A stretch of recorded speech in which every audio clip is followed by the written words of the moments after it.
भैया मैं कितनी भी कोशिश कर लूं लेकिन मेरा जो मॉक टेस्ट के अंदर स्कोर है ना वो एक जगह पे स्टक हो गया है। या तो फिर 150 के आसपास ही बार बार स्कोर आ रहा है, या फिर 200 के आसपास आ रहा है, या फिर सिर्फ 250 के आसपास रह गया हो।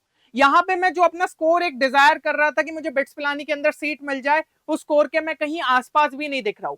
अगर आप भी जो है यही सेम प्रॉब्लम यहाँ पे फेस कर रहे हैं, तो then this video can be the perfect solution for you. क्योंकि यहाँ पे हम समझेंगे कि अभी जो आप यहाँ पे मॉक टेस्ट अटेम्प्ट कर रहे हो उनको एनालिसिस किस तरीके से करना है। क्योंकि कई स्टूडेंट्स यहाँ पे जो है लगातार मॉक टेस्ट तो अटेम्प्ट करते जाते हैं, लेकिन इस पोर्शन पे जिसपे सबसे ज्यादा ध्यान देना चाहिए उस पर वर्क ही नहीं करते। तो आज का वीडियो आपके लिए सुपर इंपॉर्टेंट रहेगा अगर आप बिटसेट में एक अच्छा स्कोर निकालना चाहते हैं। एंड आप यकीन मानिए अभी भी जो है आप अपने स्कोर में एक अच्छा खासा बूस्ट यहाँ पे देख सकते हैं। क्योंकि हर मॉक टेस्ट में आप जब अपनी गलतियों को यहाँ पे प्रॉपर तरीके से एनालाइज करोगे तो यहाँ पे 10 से 15 मार्क्स बढ़ने का स्कोप रहता है। और जब इसी तरीके से हम लगातार इंक्रीमेंट दिखाएंगे तो फाइनल यहाँ पे जो हमारा बिटसेट डे रहेगा वहां पे हम एक अच्छे स्कोर तक पहुंच सकते हैं। और ये चीज तो मेरे हिसाब से आपको समझ में आ रही है कि हमारे पास केवल जो है 7 दिन का टाइम बचा है। तो इस टाइम पे ऐसा नहीं है कि हम जो है यहाँ पे डिटेल में चीजों पे जाए। यहाँ पे आपका जो फोकस होना चाहिए वो रिवीजन पर्पस पे होना चाहिए कि हाँ पीसीएम का अच्छे तरीके से रिवीजन किया। एलआरएन इंग्लिश पे जो है स्पेशल फोकस रख लो क्योंकि ये काफी ज्यादा इंपॉर्टेंट हो जाता है। एंड लास्ट एंड इंपॉर्टेंट चीज है कि आप मॉक टेस्ट ज्यादा से ज्यादा दो, प्लस इसका जो है अच्छे तरीके से एनालिसिस करो ताकि आपका स्कोर इंप्रूव हो। अब अगर इन तीनों फैक्टर्स में आपको जो है यहाँ पे लास्ट टाइम पे सही रिसोर्सेस अवेलेबल नहीं है तो आपको टेंशन लेने की जरूरत नहीं है, क्योंकि आप हमारी वेबसाइट पे विजिट कर सकते हैं जहां पे आपको रैपिड रिवीजन कोर्स देखने को मिल जाता है जिसके अंदर पीसीएम का आपका कंप्लीट अच्छे तरीके से रिवीजन हो जाता है। एलआरएन इंग्लिश का आपको कंप्लीट कोर्स अवेलेबल है, साथ ही साथ यहाँ पे जो है सेट ऑफ 20 के आपके मॉक टेस्ट है और सभी को काफी ज्यादा अफोर्डेबल प्राइस पे रखा है और इनको इस हिसाब से प्रिपेयर किया है कि स्टूडेंट आराम से जो है फर्स्ट अटेम्प्ट के पहले इन्हें कंप्लीट कर पाए। बाकी इनमें कोर्स से रिलेटेड अगर कोई भी क्वेरी है ना तो गिवन नंबर पे आप हमारी टीम को यहाँ पे कांटेक्ट कर सकते हो। और अगर अभी जो है आप कॉन्फिडेंट फील नहीं कर रहे हो, आपका मॉक टेस्ट में बहुत ही कम स्कोर यहाँ पे अगर आ रहा है, तो आपका स्पेशल फोकस यहाँ पे सेकंड अटेम्प्ट पे रखो। क्योंकि अभी ठीक है आपको एक एक्सपोजर मिल जाएगा लेकिन सेकंड अटेम्प्ट में उससे बेटर स्कोर निकाल सकते हो। और उसके लिए भी जो है यहाँ पे हमने रिसेंटली अर्जुन बैच को लॉन्च किया है, क्रैश कोर्स है जो कि आपका ये सेकंड अटेम्प्ट को ध्यान में रखते हुए डिजाइन किया है। इसके अंदर आपको पूरा कंप्लीट मटेरियल मिल जाता है फॉर योर सेकंड अटेम्प्ट। तो इसको भी आप जरूर से चेक कर सकते हैं। सिंपली आपको हमारी वेबसाइट पे विजिट करना है और आप इस कोर्स में एनरोल कर सकते हैं।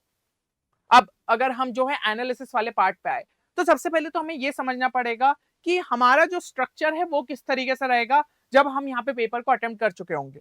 देखिए आपके कई सारे क्वेश्चंस ऐसे होंगे जो कि अटेम्प्टेड कैटेगरी में आएंगे या तो फिर जो है अनअटेम्प्टेड कैटेगरी में आएंगे। इसके अलावा तो कुछ नहीं होगा, या तो अटेम्प्ट किया होगा या अनअटेम्प्ट किया होगा, है ना। अब जो अटेम्प्ट भी किए उसमें भी क्या चीजें हुई होगी, या तो वो क्वेश्चन आपका करेक्ट हुआ होगा या फिर वो आपका इनकरेक्ट हुआ होगा। और जो क्वेश्चन आपके यहाँ पे करेक्ट हुए उसमें भी आपको ये चीज समझनी होगी कि भाई क्या एक्चुअली करेक्ट था, कि आपने जो लॉजिक सोचा सब चीजें यहाँ पे आपकी सही बैठी, या ऐसा तो नहीं तुक्का मार के आ गए थे एबीसीडी में से बी मार दिया था और सही भी हो गया। अगर यहाँ पे जो है गेस वर्क का है तो हमें जो है उसको एक अलग कैटेगरी में रखना ही पड़ेगा, ठीक है।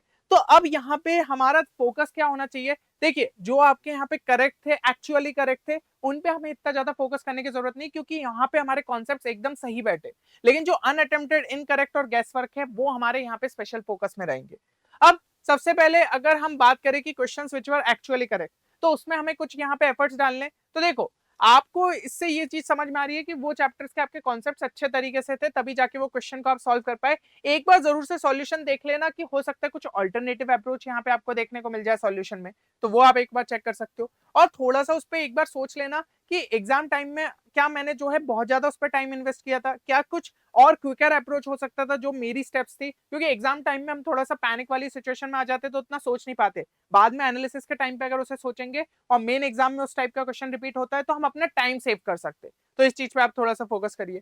और अगर कोई भी आपको स्मार्ट या फिर क्विकर मेथड दिखे तो आप उसको एक सेपरेट कॉपी में जरूर से नोट डाउन कर लेना क्योंकि वो बाद में आपके लिए जो है हेल्पफुल साबित होगा। अब यहाँ पे जो क्वेश्चंस आपको सबसे ज्यादा यहाँ पे एनालाइज करने की जरूरत है वो कौन कौन से, एक तो जो गेस वर्क से सही हो गए है ना, जिसमें कोई लॉजिक नहीं था, इनकरेक्ट जो थे, और साथ ही साथ अनअटेम्प्टेड थे।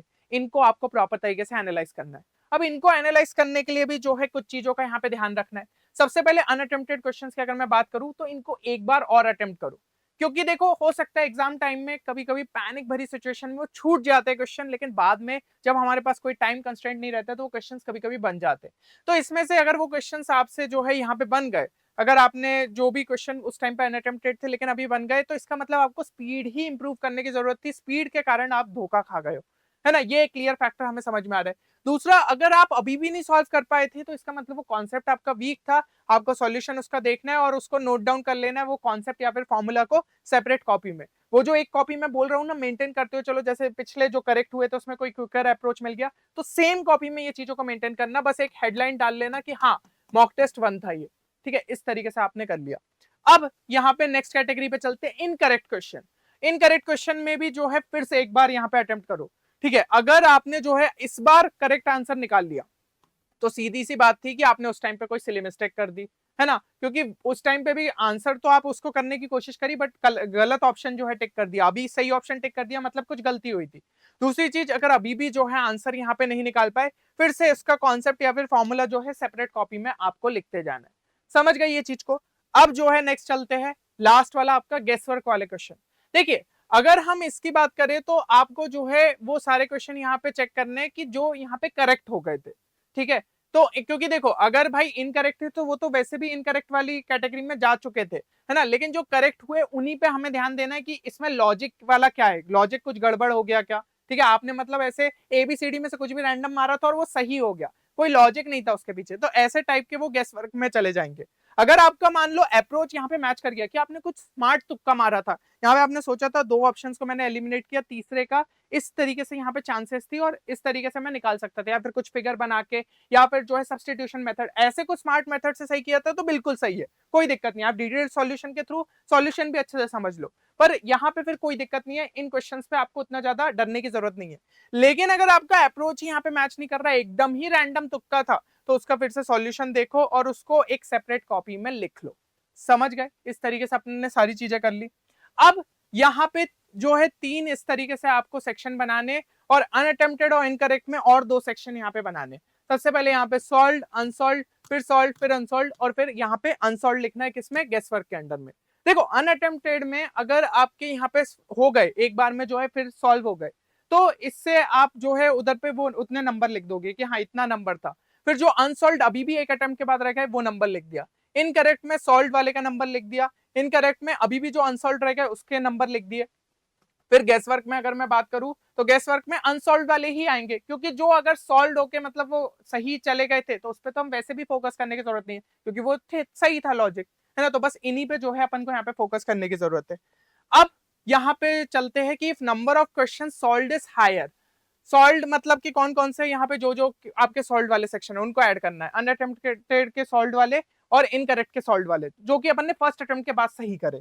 तो इसमें क्या रहेगा, इसका मतलब है कि आपके कॉन्सेप्ट्स यहाँ पे वीक नहीं थे, पर आपको आपकी स्पीड इंप्रूव करने की जरूरत है, क्योंकि स्पीड के कारण आप यहाँ पे थोड़ा सा धोखा खा गए, तभी जाके आपके जो है यहाँ पे अनअटेम्प्टेड वाले में दूसरे ट्राई में सॉल्व हो गए, लेकिन पहले इसमें नहीं बन पाए थे जब आप पेपर अटेम्प्ट कर रहे थे, ठीक है ना। तो आपको स्पीड पे काफी ज्यादा वर्क करने की जरूरत है, तो टाइमर के साथ ज्यादा से ज्यादा क्वेश्चन को प्रैक्टिस करें, इससे आपकी जो है स्पीड बहुत ज्यादा इंप्रूव होगी। जैसे कि अभी मैं स्पीड ड्रिल एक्सरसाइज करा रहा था ना, 6 क्वेश्चन आपको दिए थे, मैंने बोला था अपना टाइम जो है लिखते जाओ कमेंट सेक्शन में, मैं और वीडियोस भी रिलीज करूंगा, उससे आपकी स्पीड और ज्यादा यहाँ पे इंप्रूव होगी। आपको एक पैनिक सिचुएशन जब तक क्रिएट नहीं होगी और आप अपने दिमाग को उस हिसाब से नहीं कि भाई मुझे जल्दी से जल्दी करना है, तब तक आप क्वेश्चंस को जल्दी नहीं सॉल्व करोगे। दूसरी चीज, यहाँ पे जो है सिली मिस्टेक्स आपको ज्यादा से ज्यादा रिड्यूस करनी है, क्योंकि उसके कारण ही जो है आपके कहीं ना कहीं कहाँ पे क्वेश्चन गलत हुए, यहाँ पे इनकरेक्ट में आपने बाद में सॉल्व कर लिए सेकंड अटेम्प्ट के अंदर, लेकिन पहले सॉल्व नहीं हो पाए थे, तो भाई सिली मिस्टेक तो हुई है। तो उसके लिए अपने फोकस और कंसंट्रेशन पावर पे थोड़ा सा वर्क करना पड़ेगा। कंसंट्रेशन पावर को हम कैसे इंप्रूव कर सकते हैं, आप मेडिटेशन कर सकते हो, और थोड़ा सा जब यहाँ पे क्वेश्चन को पढ़ रहे हो तो सारी वैल्यूज आपने सही लिखी है कि नहीं, वो एक बार में सही लिखने की कोशिश करो, यही सब सिली मिस्टेक्स को अवॉइड करोगे, तब जाके आपका स्कोर इंप्रूव होगा। नेक्स्ट, अनसॉल्व में अगर हम बात करें, अगर अनसॉल्व आपके यहाँ पे ज्यादा है तो इसका मतलब पक्का आपके कॉन्सेप्ट्स वीक है। पिछले में सॉल्व अगर ज्यादा है तो उससे कॉन्सेप्ट वीक नहीं थे, वो आपके दूसरे फैक्टर की वजह से गलत हुए थे। लेकिन अगर अनसॉल्व में अभी भी ज्यादा है, मतलब एक अटेम्प्ट के बाद भी नहीं बना, मतलब वो कॉन्सेप्ट आपको अच्छे से नहीं पता था और आपको उतने पार्ट की थ्योरी और अच्छे से फिर से रिवाइज करने की जरूरत है। एंड जितना ज्यादा यहाँ पे फॉर्मूलेस को मेमोराइज कर सकते हो उतना बेटर है, क्योंकि क्वेश्चन पेपर के अंदर यहाँ पे हमें फॉर्मूलेस नहीं बोलना है, ये काफी ज्यादा इंपॉर्टेंट हो जाता है। तो मेरे हिसाब से यहाँ पे चीजें क्लियर हो गई होगी। अब एक चीज ध्यान रखिएगा, ये जो सॉल्व और अनसॉल्व है ना, जो फर्स्ट अटेम्प्ट के बाद अपने बाद में सॉल्व हुए या फिर अभी भी अनसॉल्व रह गए, ये दोनों के जो नंबर ऑफ क्वेश्चंस है ना, ये आपके लगातार यहाँ पे रिड्यूस होते जाने चाहिए हर एक नए मॉक टेस्ट के साथ, क्योंकि ये दोनों ही हमारे लिए नुकसानदायी है। समझ रहे हो ना आप? सॉल्व वाले ये रिप्रेजेंट कर रहे हैं कि आप सिली मिस्टेक्स कर रहे हो, आपकी स्पीड कम है, और अनसॉल्व वाले क्या रिप्रेजेंट कर रहे हैं कि आपके कॉन्सेप्ट ही वीक है। तो हम तो चाहते हैं कि दोनों के नंबर कम होते जाए, जितने कम होते जाएंगे लास्ट में अगर हम जो है हमारे जो है नंबर यहाँ पे 3-4 रह गए, तो इसका मतलब हमने एक अच्छी खासी एक्यूरेसी भी अटेन कर ली और साथ ही साथ हमारी स्पीड भी कई हद तक इंप्रूव हो गई है। तो ये एनालिसिस मेथड अगर आप हर मॉक टेस्ट में यहाँ पे फॉलो करोगे तो डेफिनेटली आपका स्कोर यहाँ पे इंप्रूव होगा। चलिए, उम्मीद करता हूँ ये वीडियो आप सभी के लिए बेनिफिशियल साबित होगा। बाकी एक चीज कमेंट सेक्शन में जरूर मेंशन करिए, एवरेज अभी मॉक टेस्ट स्कोर आपका क्या चल रहा है एंड फर्स्ट अटेम्प्ट में कितना टारगेट करते हुए चल रहे हो। और वीडियो पसंद आया तो लाइक जरूर करना, साथ ही साथ चैनल को सब्सक्राइब कर लेना, क्योंकि स्पीड ड्रिल एक्सरसाइज अभी और वीडियोस आपको लगातार चैनल पे देखने को मिलेंगे। चलिए, उम्मीद करता हूँ ये वीडियो आप सभी के लिए बेनिफिशियल साबित होगा। मिलते हैं नेक्स्ट वीडियो में, तब तक के लिए take care and good bye.